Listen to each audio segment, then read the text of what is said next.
রাধে রাধে। গীতার মূল্যায়নের আজকের ভিডিও আর জন্ম নিতে হবে না। গীতার যে শ্লোকটি মুক্তি এনে দেয়, অর্থাৎ শ্রীমদ্ ভগবদ্ গীতার ৪র্থ অধ্যায়ের ৯ নম্বর শ্লোক অনুবাদ সহ ব্যাখ্যা করে বলবো। ৯ নম্বর শ্লোক সংস্কৃতে বলা হয়েছে, জন্ম কর্ম চমে দিব্য মে এবং যো বেত্তি তত্ত্বত ত্যক্তা দেহং পুনর্জন্ম নেতি মামেতি সোহর্জুন। এর অনুবাদ হলো, হে অর্জুন, আমার জন্ম এবং কর্ম সবই দিব্য। এইভাবে যে ব্যক্তি তত্ত্বত জানেন, অর্থাৎ দৃঢ় নিশ্চয় হয়ে মেনে নেন, তারা দেহত্যাগ করবার পর আর পুনর্জন্ম প্রাপ্ত হন না, তারা আমাকেই প্রাপ্ত হন। এই শ্লোকের ব্যাখ্যা হলো, জন্ম কর্ম চমে দিব্যম, অর্থাৎ ভগবান জন্ম মৃত্যু থেকে সর্বতভাবে অতীত, অজ এবং অবিনাশী। তার মানুষ রূপে অবতরণ হলে সেই অবতীর্ণ মানবরূপ সাধারণ মানুষের মতো হয় না। তিনি কৃপাবেশে শুধুমাত্র জীব সকলের হিতার্থে স্বাধীনভাবে মনুষ্যাদি রূপে জন্মগ্রহণের লীলা করে থাকেন। তার জন্ম কর্মের বশ নয়, তিনি তার ইচ্ছাতেই দেহ ধারণ করেন। ভগবানের সাকার রূপ জীবের শরীরের মতো অস্থিমজ্জাময় হয় না। জীবের দেহ পাপ পুণ্যময়, অনিত্য, রোগগ্রস্ত, লৌকিক, বিকারশীল, পঞ্চভূতময় এবং রজবীর্য হতে উৎপন্ন হয়ে থাকে। কিন্তু ভগবানের দেহ পাপ পুণ্যরহিত, নিত্য, অনাময়, অলৌকিক, বিকাররহিত, পরম দিব্য এবং প্রকাশ্য। অন্যান্য জীব অপেক্ষা দেবতাদের দেহও দিব্য হয়, কিন্তু ভগবানের দেহ তাদের থেকে বিশেষ ভাবের হয়। দেবতাগণও তাই তাকে দর্শন করতে উৎসুক হয়ে থাকেন। ভগবান যখন শ্রীরাম অর্থাৎ শ্রীকৃষ্ণ রূপে পৃথিবীতে অবতীর্ণ হন, তখন তিনি মা কৌশল্যা বা মা দেবকীর গর্ভে উৎপন্ন হননি। প্রথমে তিনি তার শঙ্খ চক্র গদা পদ্মধারী স্বরূপে দর্শন দিয়ে তারপর তিনি মায়েদের প্রার্থনাতে বাল্যলীলা করেছিলেন। ভগবান শ্রীকৃষ্ণের প্রসঙ্গে আছেন, মা দেবকী বলেছেন, বিশ্বাত্তন শঙ্খ চক্র গদা এবং পদ্মের শোভাযুক্ত এই চতুর্বাহু সম্পন্ন তোমার অলৌকিক দিব্যরূপ এবার সংবৃত করো। তখন ভগবান মা বাবার সম্মুখে নিজ মায়া দ্বারা তৎক্ষণাৎ এক সাধারণ শিশুরূপ ধারণ করলেন। ভগবান শ্রীরাম যখন স্বধামে প্রস্থান করেন, তখন তিনি সশরীরে অন্তর্হিত হন। জীবের ন্যায় তার দেহ এখানে ছিল না, তিনি সশরীরে নিজ ধামে চলে গিয়েছিলেন। মহামতি ভগবান শ্রীরাম পিতামহ ব্রহ্মার কথা শুনে তদানুযায়ী স্থির করে নিজের 3 ভ্রাতার সঙ্গে সশরীরে বৈষ্ণব তেজে প্রবেশ করেন। ভগবান শ্রীকৃষ্ণের সম্পর্কে এরূপ উদ্ধৃত আছে, ধারণা এবং ধ্যানের জন্য অত্যন্ত মঙ্গলরূপ নিজ লোকাভিরাম মোহিনী মূর্তিকে যোগ ধারণা জনিত অগ্নির দ্বারা ভস্ম না করেই ভগবান সশরীরে নিজ ধামে প্রবেশ করেন। ভগবানের দিব্য শরীরের ব্যাপারে মহামুনি বাল্মীকি ভগবান শ্রীরামকে বলেছেন যে, একদা সনকাদি ঋষি বৈকুণ্ঠ ধামে যাচ্ছিলেন। সেখানে ভগবানের দাড়ি তাকে ভিতরে যেতে বারণ করেন। তখন সনকাদি দাড়িকে অভিশাপ দিলেন। নিজ অনুচর দ্বারা সনকাদির অপমান করা হয়েছে জেনে ভগবান নিজে ওই স্থানে পদার্পণ করলেন। সেই সময় ভগবানের দর্শন লাভ করে তাদের বিশেষ দশাপ্রাপ্তি হয়। তারা ভগবানের শ্রী চরণে প্রণাম জানালেন। প্রণাম করা মাত্র সেই কমল নেত্র ভগবানের চরণ কমলের পরাগ হতে মিলিত তুলসী মঞ্জুরির গন্ধময় বাতাস তাদের নাসিকায় প্রবেশ করে। অক্ষর পরমাত্মায় নিত্য স্থিতিশীল সেই জ্ঞানী মহাত্মাদের চিত্ত এবং শরীরকে চঞ্চল করেছিল।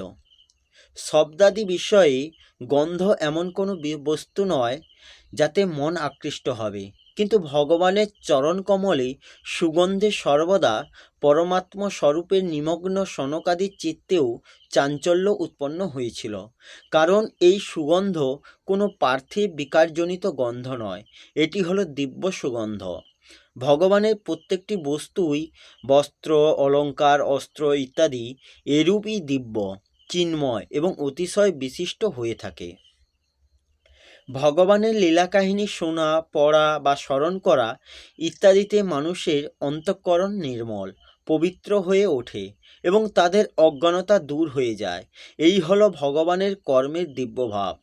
জ্ঞানস্বরূপ ভগবান শঙ্কর ও ব্রহ্মা, সনকাদি ঋষি, দেবর্ষি নারদ ও প্রমুখ তার লীলাগান করেন এবং শুনে মগ্নও হয়ে যান।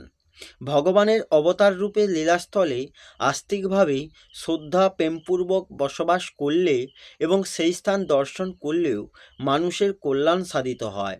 এর তাৎপর্য হলো এই যে ভগবান শুধুমাত্র জীবগণের কল্যাণের উদ্দেশ্যেই অবতার হয়ে আসেন এবং লীলা করেন। সুতরাং তার লীলা পাঠে, শ্রবণে এবং মনন চিন্তনে স্বাভাবিকভাবে সেই উদ্দেশ্য সিদ্ধ হয়। চতুর্থ শ্লোকে অর্জুন ভগবানকে শুধু তার জন্মের বিষয়ে জিজ্ঞাসা করেছিলেন, কিন্তু এই স্থলে ভগবান অর্জুনের জিজ্ঞাসা ছাড়াই নিজ হতেই কর্ম সম্বন্ধে বলতে শুরু করলেন। এতে ভগবানের এই অভিপ্রায় ব্যক্ত হয় যে আমার কর্ম যেমন দিব্য, তোমার কর্ম তেমনি দিব্য হওয়া উচিত।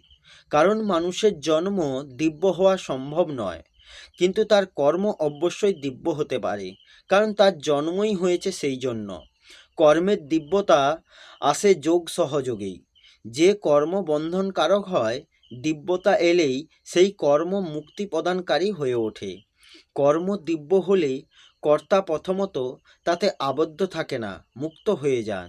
দ্বিতীয়ত তিনি তার পুরাতন কর্মেও আবদ্ধ থাকেন না, মুক্ত হয়ে যান।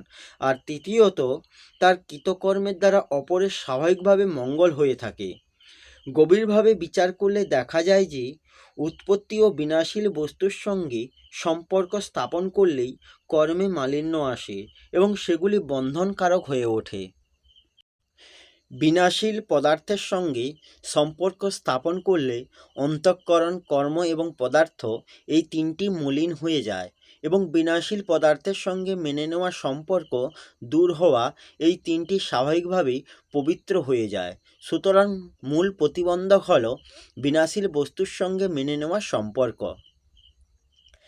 এবং যো ব্যক্তি তত্ত্বত, অর্থাৎ অজ ও অবিনাশী হয়েও এবং পানি মাত্রেরই ঈশ্বর হওয়া সত্ত্বেও ভগবান শুধুমাত্র জীবগণের হিতের উদ্দেশ্যে নিজ প্রকৃতিকে বশীভূত করে স্বাধীনভাবে যুগে যুগে মনুষ্যাদি রূপে অবতরণ করেন।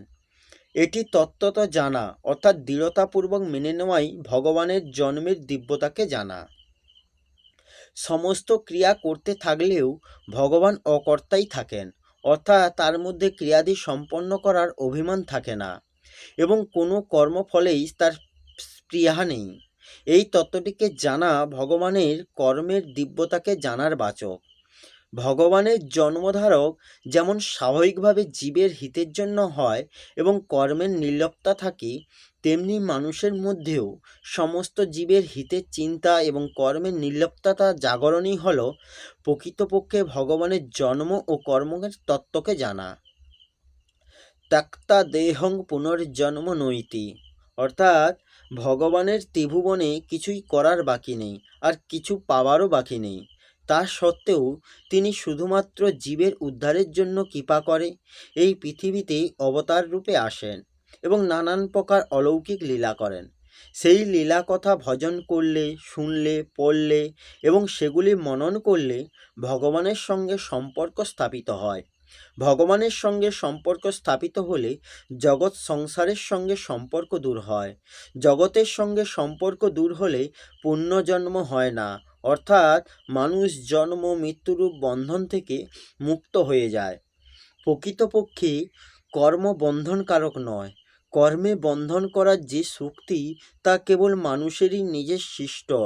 কামনা পূরণের জন্য আসক্তিপূর্বক নিজের জন্য কর্ম করলেই মানুষ কর্মের দ্বারা আবদ্ধ হয়।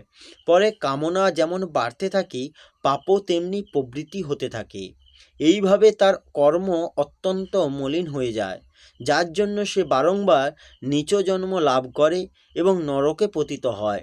কিন্তু যখন সে অপরের সেবার জন্য নিষ্কামভাবে কর্ম করে তখন তার কর্মে দিব্যতা এবং বিশেষ ভাব আসতে থাকে। এইভাবে কামনা সর্বতোভাবে নাশ হলে তার কর্ম দিব্য হয়ে ওঠে, অর্থাৎ সেটি আর বন্ধনকারক থাকে না, তার আর পুনর্জন্মের প্রশ্নও থাকে না। মামেতি সোহর্জুন, অর্থাৎ বিনাশীল কর্মের সঙ্গে নিজ সম্পর্ক স্থাপন করায় নিত্যপ্রাপ্ত পরমাত্মাকেও অপ্রাপ্ত বলে মনে হয়। নিষ্কামভাব সহকারে কেবলমাত্র অপরের হিতার্থে সমস্ত কাজ করলে কর্মের প্রবাহ কেবল জগতের অভিমুখে যায় এবং নিত্যপ্রাপ্ত পরমাত্মা অনুভূত হন। জীবের ওপর অশেষ কৃপাই ভগবানের জন্মের কারণ।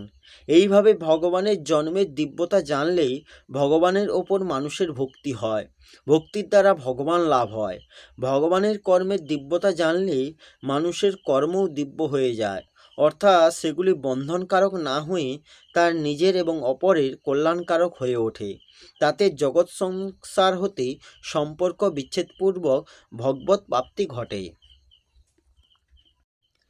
এই শ্লোকের পরিশিষ্টভাবে বলা হয়েছে, নিষ্কামভাবে শুধুমাত্র অন্যের হিতার্থে কর্ম বা সেবা করলে বা ভগবানের জন্য কর্ম অর্থাৎ পূজা করলে সেই কর্ম দিব্য ও মুক্তিদায়ক হয়ে ওঠে। কিন্তু কামনাপূর্বক নিজের জন্য কর্ম করলে সেই কর্ম মলিন ও বন্ধনকারক হয়। কর্মে কর্তৃত্ব না থাকাটাই দিব্যতা। নিজের জন্য কিছু না করলে কর্তৃত্ব থাকে না। ভগবানের অতি ক্ষুদ্র ক্রিয়া এবং অতি বৃহৎ ক্রিয়া, প্রত্যেকটি ক্রিয়াই তার লীলা। ভগবান সামান্য মানুষের ন্যায় ক্রিয়া করেও নির্লিপ্ত। ভগবানের লীলা সবই দিব্য। এই দিব্যতা দেবগণের দিব্য ভাব থেকেও বিশিষ্ট। দেবতাগণের দিব্যতা মানুষের সাপেক্ষে হওয়া তা সীমিত, কিন্তু ভগবানের দিব্যতা নিরপেক্ষ এবং অসীম। জীবমুক্ত তত্ত্বজ্ঞ ভগবৎ প্রেমিক মহাপুরুষদের ক্রিয়াগুলি দিব্য হলেও ভগবৎ লীলার ন্যায় দিব্য হয় না। ভগবানের সাধারণ লীলাও অত্যন্ত অসাধারণ হয়। যেমন ভগবানের রাসলীলা সাধারণভাবে লৌকিক বলে প্রতিভাত হলেও এটি পঠন পাঠন দ্বারা সাধকের কামবৃত্তির বিনাশ হয়। এই জগৎ ভগবানের আদি অবতার, আদ্যহবতার পুরুষ পরস্য। তাৎপর্য হল যে ভগবানই জগৎরূপে প্রকটিত হয়ে আছেন, কিন্তু জীব ভোগাসক্তিবশত জগৎকে ভগবদ্রূপে স্বীকার না করে বিনাশীল জগৎরূপেই মেনে নেয়। জীবভূতাং মহাবাহ জয়দং ধার্যতি জগৎ। এই ধারণা দূর করার জন্য সাধকের দৃঢ়তার সঙ্গে স্বীকার করা উচিত যে যা দেখা যায় তা ভগবানের স্বরূপ এবং যেসব ঘটনা ঘটে সেসব ভগবানেরই লীলা। এরূপ মেনে নিলে জগৎ আর জগৎরূপে থাকে না এবং ভগবান ব্যতীত আর কিছুই নেই, এটি অনুভূত হয়। অন্যভাবে বলা যায় যে এর ফলে জগৎ সংসার লুপ্ত হয়ে শুধু ভগবানই বিরাজিত থাকেন, কেননা প্রতিটি বস্তু ও ব্যক্তিকে ভগবানের স্বরূপ এবং প্রত্যেক ক্রিয়াকে ভগবদ্লীলা মনে করলে ভোগাসক্তি এবং রাগদ্বেষ থাকে না। ভোগাসক্তির বিনাশ হলে যেসব ক্রিয়া আগে লৌকিক বলে মনে হতো সেই সব ক্রিয়া অলৌকিক ভগবদ্লীলা রূপে প্রতিভাত হয় এবং যেখানে প্রথমে ভোগাসক্তি থাকে সেখানে পরে তা ভগবৎ প্রেমে পরিবর্তিত হয়। এই হল শ্রীমদ্ ভগবদ্গীতার ৪র্থ অধ্যায়ে অর্থাৎ জ্ঞানযোগের ৯ নম্বর শ্লোকের অনুবাদ সহ ব্যাখ্যা। আসবো পরের ভিডিওতে। রাধে রাধে। জয় শ্রীকৃষ্ণ। জয় গীতা।